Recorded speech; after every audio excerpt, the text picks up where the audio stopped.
Captain Hansol walked across the metal floor of the ship's main control room. Outside the thick windows, stars scattered across the dark space like tiny diamonds. His ship, the Aurora, had been traveling through empty space for many months. They were looking for new planets and checking if anything lived on them. The ship was not very big, but it had everything they needed. Hansol had been the captain for 7 years. He was a quiet man who always thought carefully before making decisions. His crew trusted him completely. "Captain, come and look at this," called Yi-jun from his seat near the big computer screens. Yi-jun was young but very good at finding things in space. His job was to help the ship go where it needed to go. Hansol walked over to Yi-jun's station. The screens showed many numbers and colored lines that moved up and down. "What did you find?" "There is something strange about the fourth planet in this system," Yi-jun said, pointing at a green dot on the screen. "The computer says there is energy coming from it, but that should not be possible." Hansol looked at the information more carefully. The planet was very far from its sun, which was small and red. The sun was old and did not give much heat anymore. Any planet that far away should be completely frozen. "Call Dr.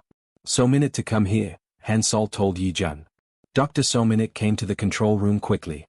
She was the ship's expert on alien life. She had studied many different kinds of living things on other planets.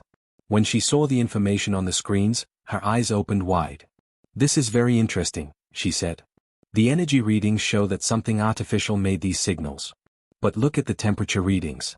The surface of that planet is colder than ice." Tae-hyun, the ship's engineer, joined them at the screens. He was good at understanding how machines worked. "Captain, these energy patterns are not random.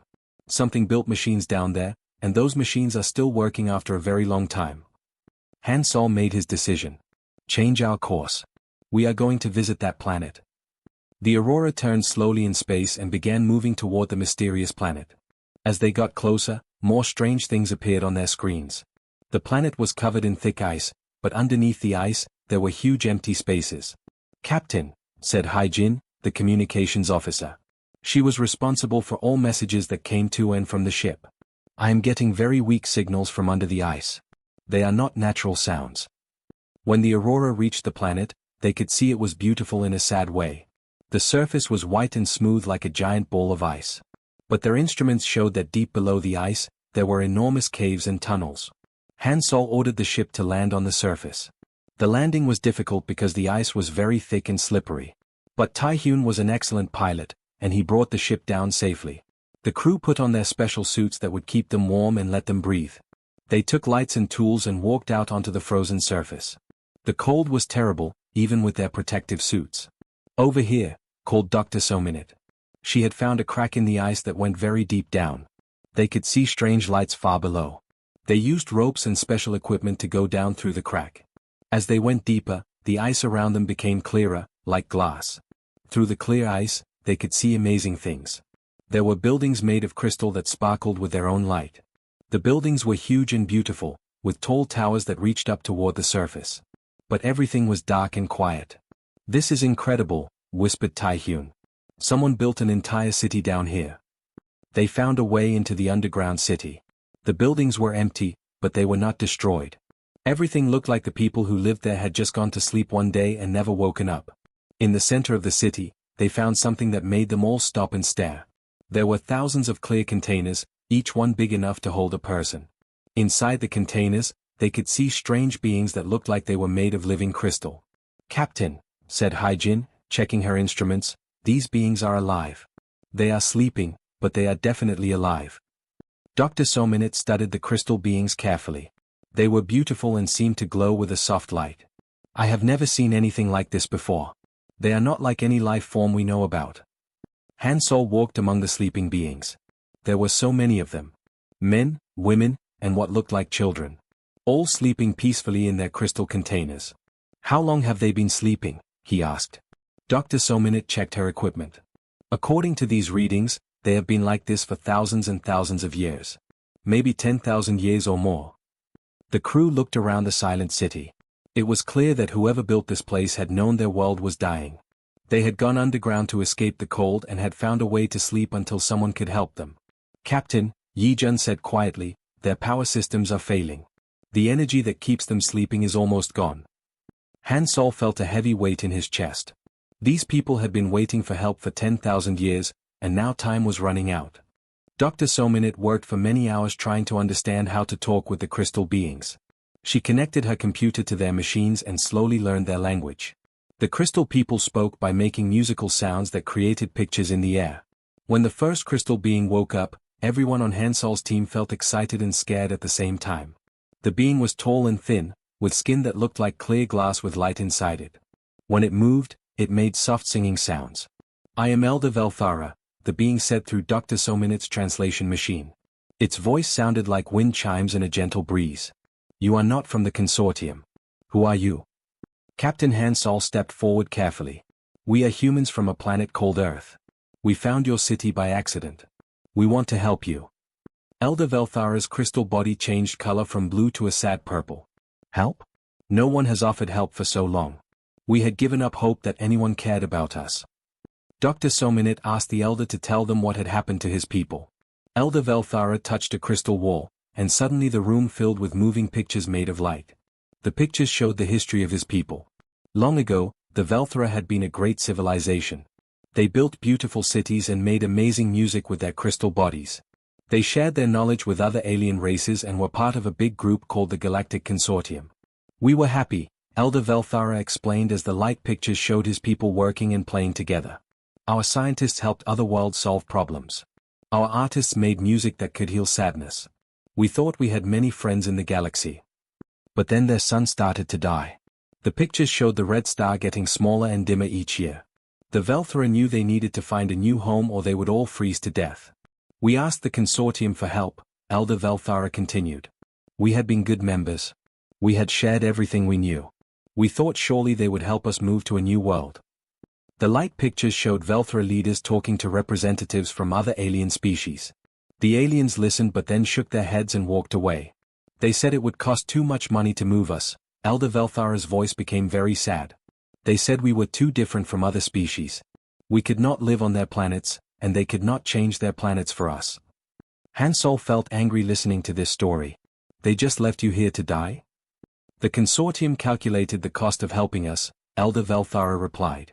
"They decided we were not worth saving. They called us economically unfeasible, and removed us from all their star maps. To the galaxy, we simply stopped existing." Dr. Sominit studied the Elder's body with her instruments.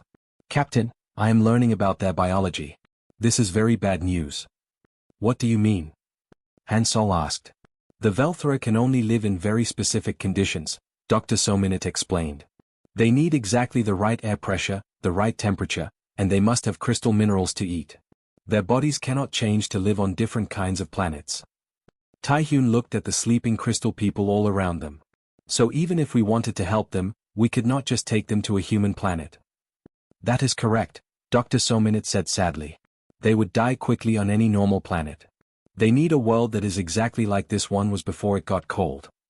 Elder Velthara showed them more pictures of how his people had prepared for the long sleep. They had built machines to keep them alive while they waited for help. They had hoped someone would find them and figure out how to save them. "How many of your people are still alive?" Hansol asked.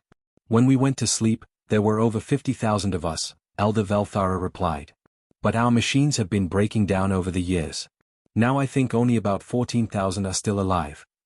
Yi-jun had been checking the power systems throughout the underground city. He came back with terrible news. "Captain, their power will completely fail in about 50 days. When that happens, all the sleeping people will die." Hansol felt like a heavy stone was sitting in his stomach. 50 days was not enough time to figure out how to save 14,000 beings with such special needs. "There is something else you should know," Elder Velthara said. "Your people are not the first to find us. 3 other ships have come here over the years." "What happened to them?" Dr. Sominit asked.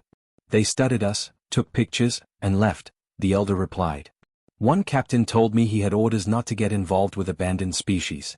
Another said his government would not approve the cost of helping us." Haijin received a message on her communication device. She looked worried as she read it. "Captain, Earth Command has responded to our report. They are ordering us to finish our observations and continue our mission.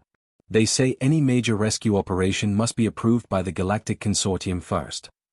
Hansol looked around at the thousands of crystal containers holding sleeping Velthara. These people had been abandoned once already. The galaxy had decided they were not worth saving. Elder Velthara seemed to understand what the message meant. Do not feel bad, human captain. We know our fate. At least we will not die completely alone. But Han Sol was not ready to give up. Somewhere in his mind, an idea was beginning to form. Captain Han Sol stood alone in his private room on the Aurora. He had been thinking for hours about Elder Velthara and the 14,000 sleeping crystal people. The official orders from Earth Command were clear on his desk. Return to the survey mission. Do not get involved. Let the proper authorities handle it. But Han Sol knew what would happen if he followed those orders. The Galactic Consortium had already abandoned the Velthara once. They would not change their minds now. In 50 days, an entire species would die while the galaxy looked the other way. He walked back to the control room where his crew was working quietly. Everyone looked sad and angry. They had all seen the sleeping crystal people and heard Elder Velthara's story. Hi Jin, Han Sol said suddenly. I want you to send a message, but not to Earth Command. The communications officer looked confused. Sir? What kind of message? Send it on all the frequencies that civilians use. Make it so every human ship, every colony, and every space station in our territory can hear it. Yi Jun turned from his navigation station. Captain, that sounds like you are planning something that Earth Command will not like. Han Sol nodded. You are right. I am planning something they will definitely not like. He sat down in his captain's chair. But I am not going to let these people die just because saving them is inconvenient. Dr. Sominit looked worried. Captain, disobeying direct orders could mean we all lose our jobs. We might even go to prison. Then we will go to prison, Han Sol replied calmly. But we will go knowing we tried to do the right thing. Taehyun smiled for the first time in hours. What do you want us to do, Captain? Han Sol stood up and walked to the big display screen showing the frozen planet below them.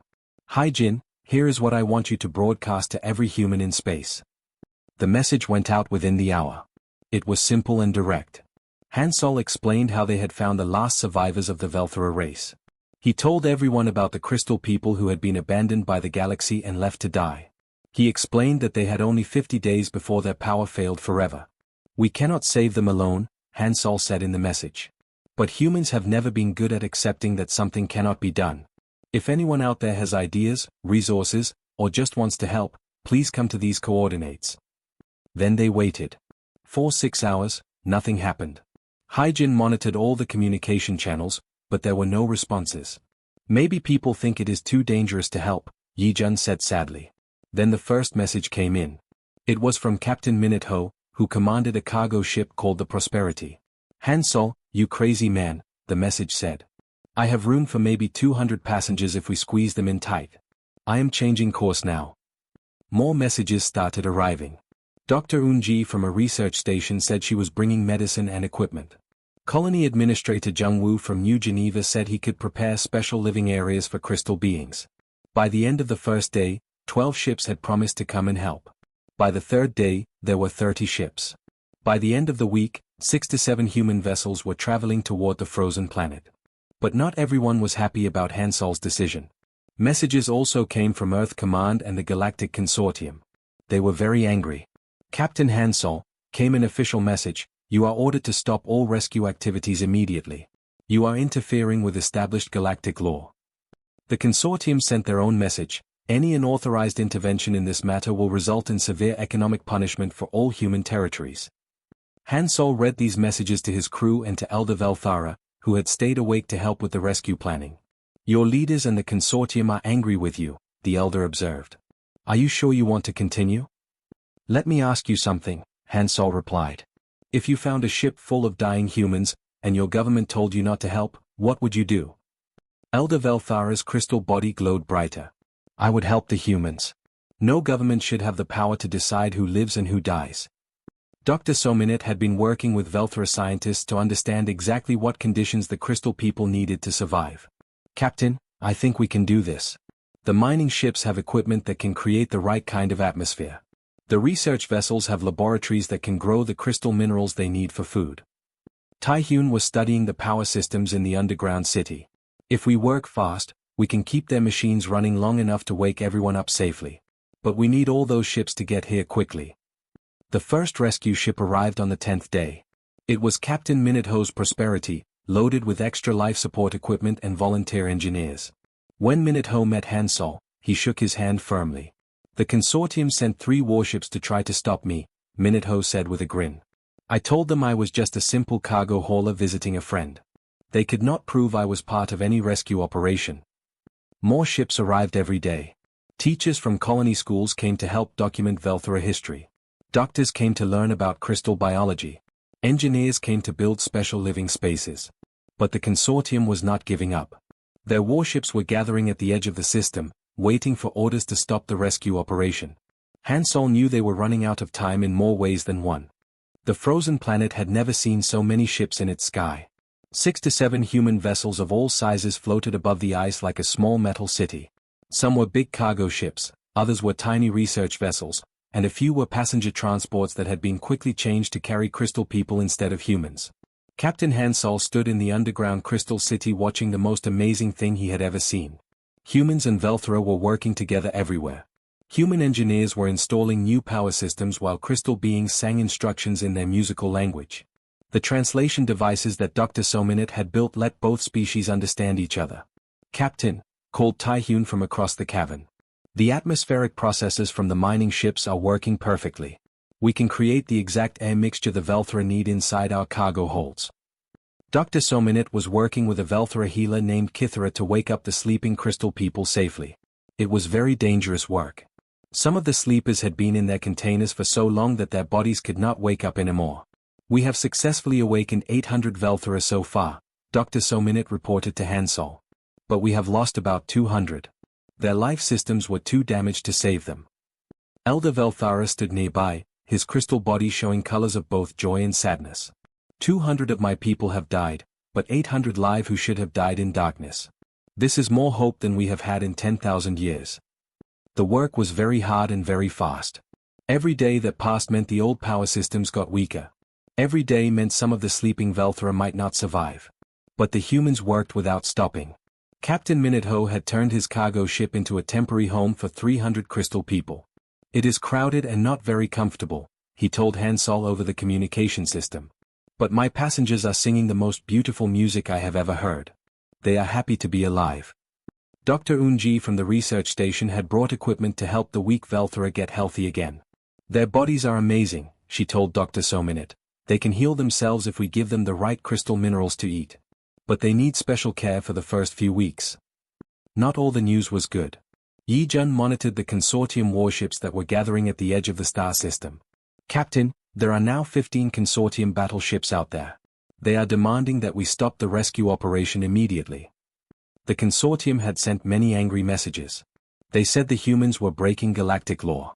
They said this rescue would cost too much money and cause problems with other alien species.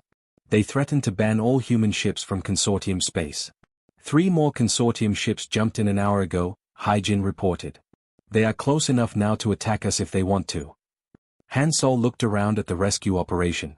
Human volunteers were carrying weak crystal people to the transport ships.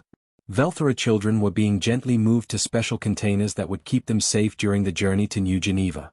Everyone was working together to save lives. "How many Velthora have we successfully moved to the ships?" he asked Dr. Sominit. "About 4,000 so far," she replied. "But Captain, there are still 10,000 more sleeping in the deep parts of the city. If the consortium attacks now, we will not have time to save them all." Just then, a new message came over the communication system. It was not from the consortium warships. It was from Captain Lee Jinwoo of the human cargo vessel Star Dancer. "This is Jinwoo calling all rescue ships," the message said. "I have 57 more human vessels with me. We just arrived at the outer edge of this system. If the consortium wants to stop this rescue, they will have to go through all of us." Han Sol smiled for the first time in days. More human ships were coming to help, even though they knew it was dangerous. But the consortium commander was also getting tired of waiting. A message came from the lead warship: "Human vessels, you have 2 hours to stop your illegal activities and leave this system. If you do not obey, we will use force to stop you." Elder Velthara had been listening to the communications. "Captain Han Sol, perhaps you should go. You have already saved more of my people than we ever dared to hope. We do not want you to die for us." Han Sol looked at the elder, then at his crew, then at all the human volunteers who were still working to save crystal people. "Elder Velthara, let me tell you something about humans. We are very stubborn. When we decide to help someone, we do not give up just because it gets dangerous. Taehyun was working on the transport systems. Captain, if we work all night without stopping, we can get most of the remaining Velthra onto the ships. But we need at least 12 more hours. The consortium is only giving us 2 hours, Yi-jun pointed out. Han Sol activated the communication system to speak to all the rescue ships. This is Captain Han Sol to all vessels. The consortium wants us to abandon these people and run away. But we did not come this far to give up now. Any ship that wants to leave may do so with no shame. But I am staying until every crystal person who can be saved is safe. Not a single human ship left the system. 5 years had passed since the Great Rescue, and the world of New Geneva looked like a place from a beautiful dream. Captain Han Sol, now with grey hair but the same kind eyes, walked through the crystal gardens where Velthra and humans worked together every day. The special habitat that had been built for the crystal people was amazing to see. Tall towers made of living crystal grew next to human buildings made of metal and glass. The Velthra had taught humans how to grow crystals that could sing, and now the whole colony was filled with gentle music all the time. "Good morning, Captain," said a young voice behind him. Han Sol turned to see Minutji, a human girl who was 7 years old, walking with her best friend Valkyra, a young Velthra whose crystal body sparkled in the morning light. "We are going to show our music project to Elder Velthara today," Minutji said excitedly. "Valkyra taught me how to make crystals sing, and I taught her how to play human piano music." Han Sol smiled as he watched the 2 children run toward the research center, their laughter mixing with crystal song sounds. This was the future that nobody had imagined 5 years ago. Dr. So Minute, who was now the director of the Joint Research Facility, met Han Sol at the entrance. "Captain, you should see what we have discovered this week. The Velthra healing techniques can help humans live much longer and healthier lives. And our technology has helped them grow stronger crystals than they ever had before." Inside the research center, humans and crystal people worked side by side on projects that amazed both species. Velthra scientists used their crystal growing abilities to create new kinds of computers. Human doctors learned how to use crystal music to heal sick people. "The population reports are very good," Dr. Sominik continued as they walked through the laboratories.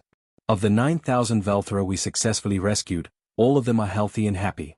And this year, we had our first Velthra babies born on New Geneva." Elder Velthara was in the central garden, surrounded by children from both species. He was telling them stories about the old days, but his crystal body now glowed with warm colors instead of the sad purple it had shown 5 years ago. "Captain Han Sol," the elder said when he saw him approach. "Perfect timing. I was just telling the children about the day humans came to save us from the darkness." "Tell them about the big space battle," called out a human boy named Tai Minute. Elder Velthara's body sparkled with amusement. "Ah yes, the day when over 100 human ships faced the consortium fleet, and nobody fired a single shot." Han Sol remembered that day very well. The consortium warships had been ready to attack the rescue fleet, but then something unexpected happened. Ships from other alien species started arriving too. The Zephyrians, the Mollusk Collective, and even some rebel consortium species came to support the humans. The consortium found themselves badly outnumbered. Elder Velthara continued the story. They realized that many species in the galaxy were tired of abandoning people just because it cost money to help them. Yi-jun, who was now Admiral Yi-jun of the New Geneva Defense Fleet, joined the group in the garden. "Captain, I have news from Earth Command. They have officially approved 3 more rescue missions. There are other abandoned species out there, and now we have permission to help them." This was the best news Han Sol had heard in months. The success of saving the Velthra had changed how the galaxy thought about helping people in trouble. "Where are these other species?" Han Sol asked. "One group is trapped on a planet with poisonous air," Yi-jun explained. "Another species is slowly starving because their food sources are dying. The third group is stuck on a world that is getting too hot for them to survive." Elder Velthara stood up, his crystal body growing brighter with excitement. "Captain, many of my people want to join these rescue missions. We remember what it feels like to be abandoned and hopeless. We want to help others who are suffering the same way." Dr. Sominit nodded enthusiastically. "The Velthra have abilities that could be very useful for rescue work. They can survive in conditions that would be dangerous for humans, and their crystal technology could save lives." As the sun set over New Geneva, Han Sol stood on the observation deck of the main habitat building. Below him, the colony was full of life and activity. Human families were having dinner with Velthera friends. Children from both species were playing games that combined human sports with crystal music. Scientists were working late into the night on projects that would help both civilizations. Hyjin, who now managed all communications for the colony, brought Hansol a message tablet.